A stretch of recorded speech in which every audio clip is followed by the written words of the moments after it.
No tere tulemast tagasi ja ma loodan, et sa kasutasid seda pausi hästi ära ja vaatasid erinevaid pakkumisi, mis on siis meie messialal ja osalejate poolt ning nüüd ongi külla tulnud Marek Rannala. Ma loodan, sa oled teda oodanud. Et kui sul nüüd tekib häid mõnusaid küsimusi, pane need küsimustesse, sest Marek hakkab meile rääkima siis, kuidas linna planeerimine võiks olla kuidagi ka siis seotud selle tervisliku eluviisiga. Marek, ole hea, tutvusta kõigepealt siis ennast ise ja mis sa meile siis sellest liiklusest ja liikumisest rääkida oskad? Tere kõigile! Nagu öeldud, mina olen Marek Rannala, sellist ettevõttest nimega Liikuvusagentuur. Ja mis ma teile räägin? Ma räägingi sellest, kuidas linna planeerimisega saab midagi teha selleks, et inimeste tervis oleks parem, ehk et elukvaliteet oleks parem. Linna planeerimine, mis see tegelikult, kuidas ta meid mõjutab? See ongi avalik ruum, kus me viibime. Ja liikumised on üks olulisem mõjutaja üldse, millest kujuneb selle avaliku ruumi kvaliteet. Aga sellest ma teile täpselt räägingi. Hakkame pihta. Asjad algavad mõistetest, kuidas me neist aru saame. Linnatänavate standard ütleb, et tänav on tee. No, hästi abiks selline definitsioon, et okei, üks asi on teine asi. Mis see tee siis on? Siin on juba täpsem mõte taga. See on mingisugune rajatis, mis on kellegi või millegi liikumiseks ette nähtud. Ja see võtabki kokku selle, miks meie avalik ruum ja linnad ja tänavad on sellised, nagu nad on. Üks lihtne näide Tallinna kesklinnast. See ruum, kus inimesel suurt midagi muud teha ei ole, kui lihtsalt sealt läbi liikuda. Ja millest pea 90% on mootorsõidukite käes. Tänaseks on see natukene muutunud, selle bussi asemel on nüüd rattateed tehtud. Need on ka liikumiseks. Seal puuduvad igasugused teised elemendid. Jätkuvalt mõistetega edasi. Kuidas saaks teistpidi mõelda? Mis asi see tänav on? NACTO on selline organisatsioon, mis ühendab Põhja-Ameerika 58 suurema linna transpordiplaneerijaid. Need ei ole mingisugused puukallistajad või muud inimesed, need on karmid transpordiplaneerijad. Ja nemad arvavad, et tänav on midagi muud. Tänav on midagi, läbi mille inimene kogeb linna. Neid definitsioone on veel, mis ütlevad, et tänaval on tegelikult peale liikumise hulk teisi funktsioone. Nüüd saabki määravaks, et kuidas me planeerime oma tänavat. Kui me vaatame NACTO 2016 aasta juhendit, siis selle juhendi ülemine pilt peaks Eestis suhteliselt tuttav ette tulema. Siin võib kindlasti Tallinna ära tunda ja siin võib Tartut ära tunda, Riia tänava algust näiteks, siin võib Narvat kindlasti ära tunda, ka Pärnus on need elemendid.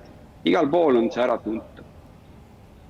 Ja alumine pilt on täiesti ajaliselt nagu sünkroonis sellega, et kui oli Tallinna peatänava projekti konkurss, siis see vastab sisuliselt kontseptsioonile, et tänav ei ole ainult puhtalt autoga liikumiseks.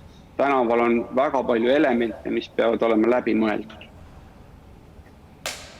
Ehk et me jõuamegi vaikselt säästva liikumiseni. Mis asi see on? Miks meile teda üldse vaja on? Kellele seda täpselt vaja on? Ma just täna lugesin, väga rõõmustav oli lugeda, see ettekanne oli küll eile valmis, aga Päevalehest juttu sellest, et planeet elab meid üle. Muidugi elab. Ehk et nii loodus, kui me seda hoolimatult käsitleme, planeet ega terve universum saavad hakkama kõigega, mida me endale ja teistele korraldame. Algul ei olnud üldse elu, siis neid erinevaid liikide vaheldumisi on olnud mitu korda. Ei mõjuta. Aga meie ise ei saa hakkama. Kui me oma elukeskkonna tuksi keerame, siis meie kui liik oleme ohus või vähemalt me ei tunne ennast eriti hästi, tunneme ennast halvasti. Ehk et on põhjust mõelda, mitte selles kategoorias, et mingisugune roheline mõtteviis või mingisugune globaalsed emissioonid ja need kõik tulevad lihtsalt meile ringiga tagasi. Et kui me enda keskkonna teeme hästi, siis need kõik muud asjad on ka hästi. Tuleme tänase teema juurde juba, vaikselt hakkame sinna lähemale jõudma. Liigutamisel on seos nii füüsilise kui vaimse tervisega. See peaks täna siin osalejatel enamikul selge olema, kui veel ei ole, siis ma loodan, et nende päevade jooksul saab selgeks. Ehk et me liigina peame liigutama selleks, et füüsis oleks korras ja selleks, et vaimne tervis oleks korras. Me ei saa teistmoodi. Ja on oluliselt mõjusam, kui me teeme seda liigutamist elustiili osana. Kahjuks jällegi need, kes siin on, tegelevad tervisespordiga ja igasuguse muu liigutamisega, teavad, et enamik inimesi ei ole jätkusuutlikult võimelised trennis käima aastakümneid kuni elu lõpuni. Ei ole lihtsalt. Ei ole seda püsivust, enamik inimesi ei läbi vahukommi testi, et tuleviku nimel midagi teha või midagi pingutada. Ehk et mida rohkem inimesi on liikumiseks siis sunnitud või isegi lausa tahavad ennast liigutada, seda parem see üldiselt on neile endile kui tervele ühiskonnale.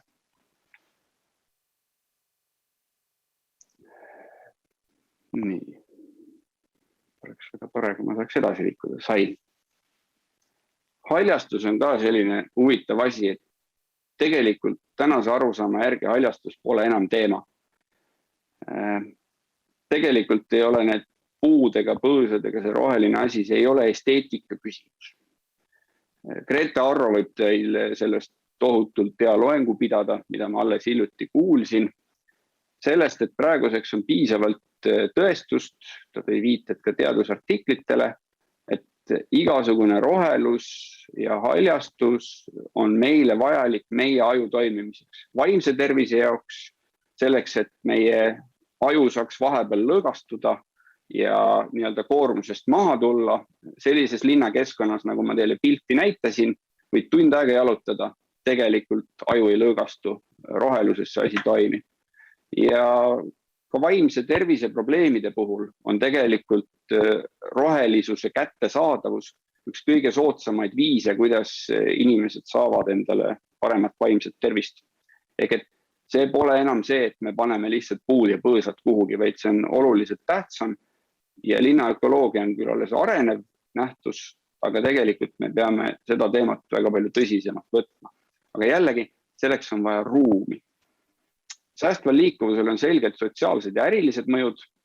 Väga paljud inimesed arvavad, et kesklinn sureb välja, kui autoga sinna ligi ei saa, siis lihtsalt üllatuseks teile, et kui sinna Viru keskusest tõmmata 500-meetrine ring, siis sinna käib iga päev circa 100 000 inimest kokku. Nendest üle 80% tuleb sinna ühistranspordiga, ehk et sisuliselt jalgsi. Ühistransporti ei sõida Viru keskusesse sisse või sisse vähemalt sõita ei saa, välja saab küll ühistranspordiga Viru keskusest. Ehk et tegelikult kaupmehed teavad seda ammu, teab Viru keskus, teab Kaubamaja, teavad ka paljud teised kaupmehed, et autodega kliendid on vähemuses ja nad uuringute põhjal kohe kindlasti ei ole ka paremad maksjad, sellepärast et suur osa rahast ilmselt kulub autotranspordile. Sotsiaalsed mõjud on muidugi ühiskonna erinevatele gruppidele selgelt olulised. Kas või seegi, kui iseseisvad on lapsed oma liikumistes või neid tassitakse igale poole. Kõik see taandub elukvaliteedile. Ja enamasti see teema, millest siin täna homme räägitakse, tervis on selle elukvaliteedi üks mõjusamaid osi. Meil tervist ei ole, siis kõik muu võib olla, aga elukvaliteeti ikkagi ei ole. Ja lihtsalt üks näide siia juurde, kuidas liikumine võib meie vaimset tervist ja vaimseid võimeid mõjutada, on see, et selleks, et aju töötaks, on tihtipeale vaja lihtsalt liikuda. Jalutuskäikude mõjust filosoofidele on üks väga hea raamat Kõndimise filosoofia, mida ma väga soovitan, mis räägibki läbi ajaloo eri filosoofide arvamust sellest, kuidas jalutamine neid on mõjutanud ja igapäevaselt mõjutab. Aga selleks on tänapäeval füüsiline tõestus, ei pea seda ainult arutledes tegema seda tõestust. No ja üks näide tuua veel, miks liikumine on oluline. Kui elukvaliteedist rääkida, siis surm on muidugi suhteliselt drastiline elukvaliteedi langus, aga kui me tahame midagi ära teha selleks, et surmasid oleks vähem, siis kui vaadata siin kuskil on õnnetusjuhtumite väike planeet ja seal all on kuskil veel liiklusõnnetused ja mingisugused muud asjad, kus on alla 100 surma, siis tegelikult see suur päike siin nende planeetide ja kuude kõrval on vereringe elundite haigused. Ma kohe kindlasti ei taha öelda seda, et liikumine on ainuke põhjus vereringe elundite haiguste taga.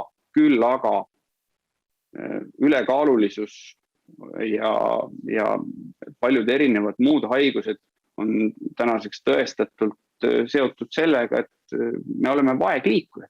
Me liigume liiga vähe.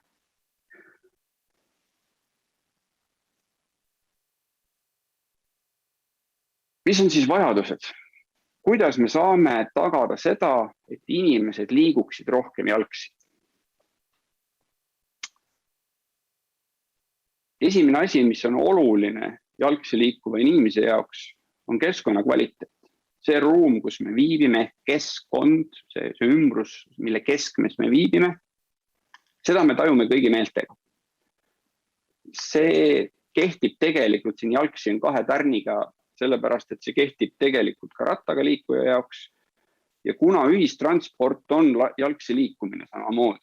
Ühistransport ei ole need terasest kastid, mis ringi liiguvad. Ühistransport on see inimene, kes liigub jalgsi selle terasest kasti peatumise kohta ja pärast tuleb välja sealt, kus terasest kast hiljem peatub ja läheb oma sihtkohta. Ehk et täpselt samamoodi on need vajadused samasugused. Ei piisa ainult sellest, et meil on olemas ruum. See pilt Tallinnast, mis ma eelnevalt näitasin, see nagu ruum iseenesest oli olemas, aga see ei ole ruum, kus tahaks viibida. Füüsilised takistused kindlasti, kui meie isegi tervete inimestena, ma räägin nende eest, kellel ei ole liikumiseks erivajadusi, tegelikult isegi kõrged kontsad on erivajadus liikumiseks ja kas või nii-öelda reisikohver on erivajadus liikumiseks.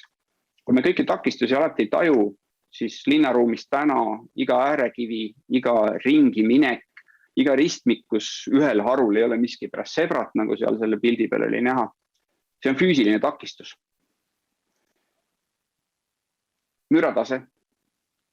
See, et siin mina saan ilusti vaikselt toas rääkida, siis seal tänaval tavaolukorras kahekesi vestlust ei ole võimalik arendada. Lihtsalt müratase on nii kõrge, see mõjutab tervist selgelt. Õhupuhtus. Tore oleks, kui õhku ei ole võimalik nagu lõhna tunda sellest õhust, aga seda ei saa tänavate kohta tihti öelda. Loodus, sellest juba rääkisin, mis on looduse mõju meile. Me lihtsalt evolutsiooniliselt vajame seda. Ja ka visuaalne ümbrus. Kas on asfaldi ja betooni väli või on mingid elemendid seal veel, mis tähelepanu tõmbavad. Teised inimesed, mis ei ole üldse vähetähtis. Kui te vaatate arhitektide visualiseeringuid, siis enamasti arhitektid kopeerivad oma pildile inimesi selleks, et see ümbrus ei tunduks apokalüptiline, nii nagu see pilt seal Google'ist. Ehk et teised inimesed lisavad meile mingisugust head olekut, lisaks on see turvatunde küsimus.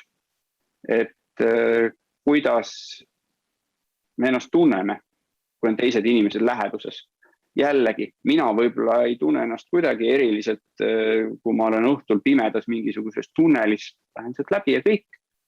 Täpselt samamoodi ei mõtle naisterahvas võib-olla, kes on minu vanune, kes peab pimedast tunnelist või ruumist läbi minema õhtusel ajal või laps. Ehk et kõik need asjad on linna planeerimisel olulised. Kuidas meil siiamaani on läinud? Viimane sajand mitte just eriti hästi. kui te vaatate parempoolset pilti, siis meie tänavad on sellised, et kui sa sammu kõnnidelt kõrvale astud, siis see lõpeb sulle tõenäoliselt kehvasti, kui sa vales kohas seda teed. Ja see linna planeerimine iseenesest on ka üsna tabavalt siin kokku võetud alates 50. aastatest, et jalgsi, rattaga, ühistranspordiga liikumiseks ei ole linn väga hästi mõeldud. Rõhku pannakse sellele, et saaks autoga hästi liikuda. Aga ärge saage must valesti aru, autoga liikuvad inimesed ei ole halvad inimesed. See ei ole puhtalt sellepärast võimalik, et ma ise liigun ka autoga. Lihtsalt välistatud. Ja kõik inimesed, kes näiteks rattaga liiguvad, ei ole üldse head inimesed. Ma näiteks ühte inimest tean, kes liigub rattaga ja on päris halb inimene. Teie teate teda ka, aga ma nimesid ei nimeta.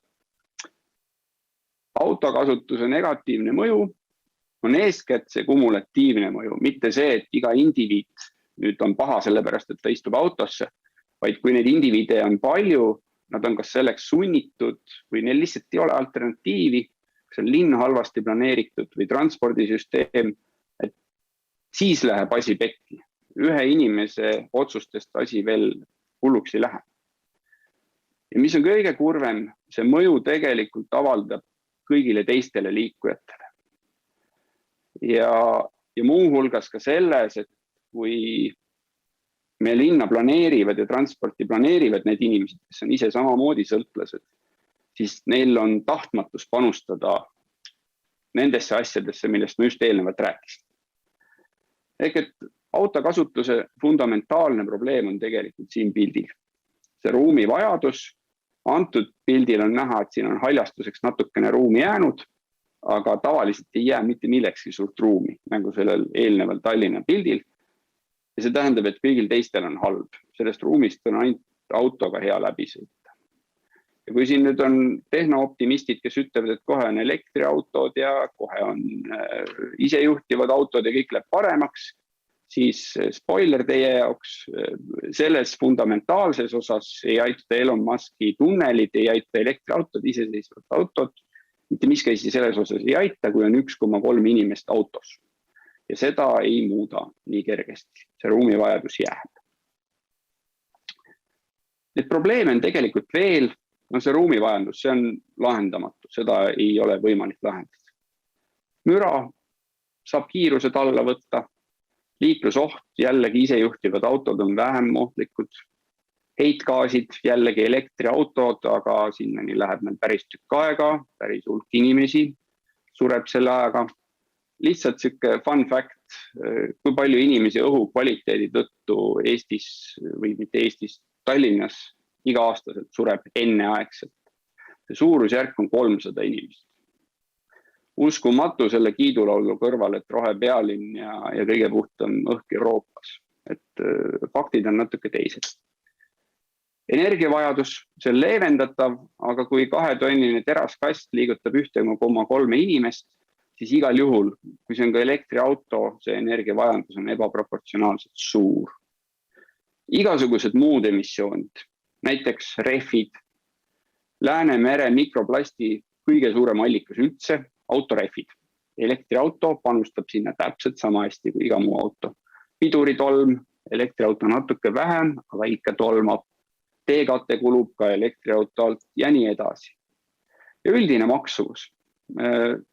Eratransport on kallis ja see tekitab ebavõrdsust ühiskonnas, sest inimesed, kes on sunnitud autot kasutama sellepärast, et teised liikumisviisid ei võimalda hakkama saada igapäevaselt. Nad võib-olla suure osa oma sissetulekust panevad auto pidamise peale. See ongi liikuvusvaesus. Aga lähme natukene positiivsemaks. Autokasutus on loomulikult mugav. Võib arutleda mingid aspekte, aga ta on konkurentsitult kõige mugavam. Oma mikrokliima, oma seltskond, oma esteetiline keskkond, lähen teen, mis tahan, millal tahan. Autokasutus on kiire, tingimuslikult, ummiku ajal tulge mulle rääkima autokasutuse kiirusest. Tegelikult linnatingimustes on selline vahemaadel kuni 3 kilomeetrit, tõestatult ratas alati kõige kiirem liikumisviis. Nüüd ongi küsimus, et kogu eelneva jutu põhjal, et millest me täna ja seni lähtume linna planeerides. tegelikult on autokasutaja sõiduaeg see, mis on oluline olnud. Nii läbilaskvus taandub tegelikult sõiduajaks, kiirused taanduvad sõiduajaks, igasuguste ristmike, väilade, ümbersõiduteede ja muude asjade ehitamine, kõik on selleks, et seda parameetrit rahuldada. Isegi hooned tõmmatakse väiksemaks selleks, et liikluse mõju ei tuleks liiga suuri ja ristmikud ei läheks umbe. See on tänane reaalsus. No ja põhimõtteliselt tulemus vastab sellele, et autoga kasutajate hulk on järjest kasvanud viimased 20 aastat ja kõigi teiste hulk on vähenenud. Mida siis teha? Mis me saame teha?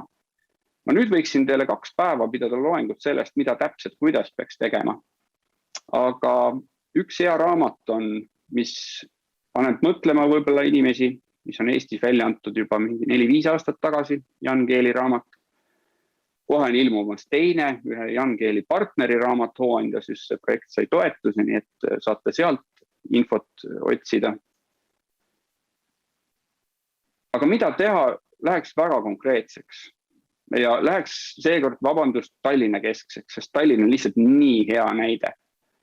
Tallinnal on väga hea arengustrateegia, mis on suts üle aasta vana. Täiesti suurepärane, seal on kõik avalik ruum, tervis, transport, kõik on käsitletud. No pole veel jõutud järgima hakata. Siis on Sustainable Urban Mobility Plan ehk SUMP tehtud Tallinnale 2019. Lausa suurejooneliselt minister Taavi Aas ja linnapea Kõlvart leppisid kokku sellises Helsingi arengusuuna visioonis, et autostumine väheneb ja kõik saab heaks.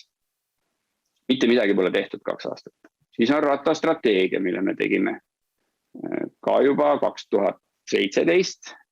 On üks valimistsükkel läinud, mitte midagi pole tehtud. Linnatänavate standard on meil ka umbes samast ajast 2016, aga see soosib sellise linna teket täpselt nagu üleval teile näitas. Ehk et tegelikult hetkel on planeerimisel, et tehakse uus ja parem. Ja mina soovitaks väga teha selle NACTO eeskujul. Ehk et Tallinna puhul hakake lihtsalt oma strateegilisi dokumenti järgima. Võtke esimene peatükk lahti ja hakake sealt järgima. Ja kui on mingi otsus vaja teha, siis kontrollige alati järgi, et kas vastab ikka strateegiale või on täiesti risti vastupidi. Täna on enamasti vastupidi. Aga kui see kõik on liiga keeruline, siis lihtne asi, mida teha Helsingi ja Oslo ja enamiku Euroopa linnade eeskujul, on see, et kesklinnas peaks olema läbi kiiruspiirang 30. See võtab müra alla, see võimaldab teha kitsamad sõidurajad, ruumi tekib juurde, see vähendab liiklusõnnetusi. Helsingi ja Oslo said paar aastat tagasi 0 hukkunaga hakkama. Ma ei mäleta, kuidas eelmise aastaga oli. Ja värskelt on saanud valmis töö. Siin on see Tallinna regiooni liikumise mudeldamine on pealkiri. See on tegelikult Tallinna ja Harjumaa ühtne liinivõrk. See töö näitas, et tegelikult saab oluliselt paremini kui tänane nõukaaegne liinivõrk, mis tooks väga paljude inimeste jaoks sellise muutuse kaasa, et nad saavad ilma autota hakkama. Nii Tallinnas kui Harjumaal. Ja kvaliteet sama eelarve ja kulude piires kasvaks oluliselt kogu sellel teenusel. Jällegi, Tallinn on siiamaani alates kevadest teinud kõik, et ignoreerida, eitada ja eirata seda teadmist, et saab paremini. No ja kõige lõpuks tehke peatänav ka ära. See on pisike objekt ja linna südames võiks nagu parema kvaliteediga ruum olla. Need on sellised lihtsad asjad, mida võiks ära teha. Aga muus osas võiksime teile väga pikalt rääkida, kuidas. Ehk et tänan tähelepanu eest. Sulle ka. Aitäh sulle ja no päris mitu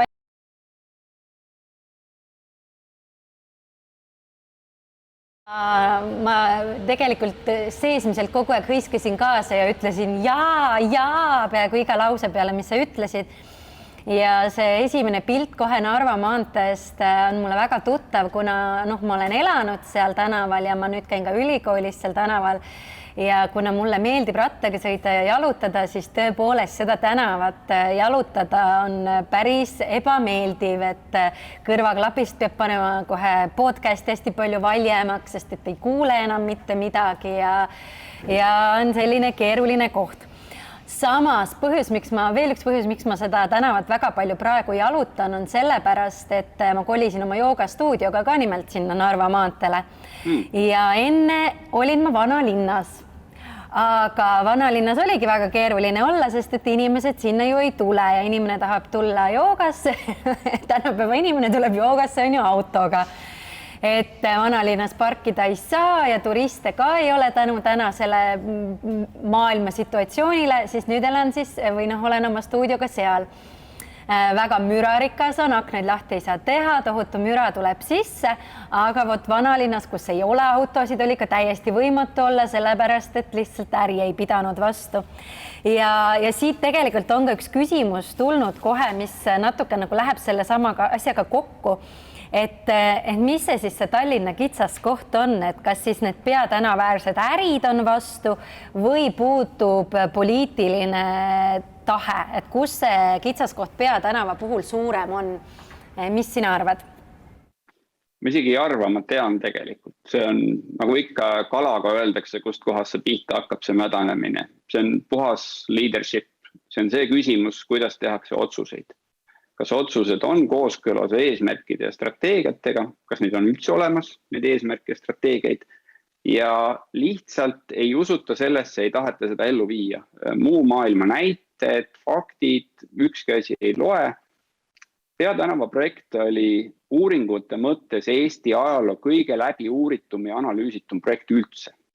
Seal oli mitu liiklusmudelit tehtud, seal oli erinevaid aspekte uuritud, seal oli kogu selle ala äärsete ettevõtjatega tehtud intervjuud. 1500 inimest intervjueriti läbi, valdavalt kõik pooldasid.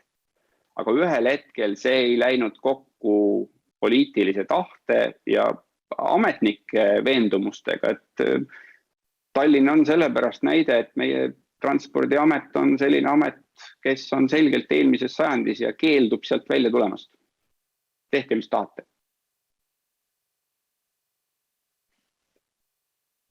Natukene nagu morbiidse noodiga saame siin lõpetada, aga natuke ikka loodan, et võib-olla läheb asi paremaks. Aitäh sulle, Marek, hästi põnev oli ja ma loodan, et me saame seda asja koos ikkagi natukene paremaks mingi hetk teha.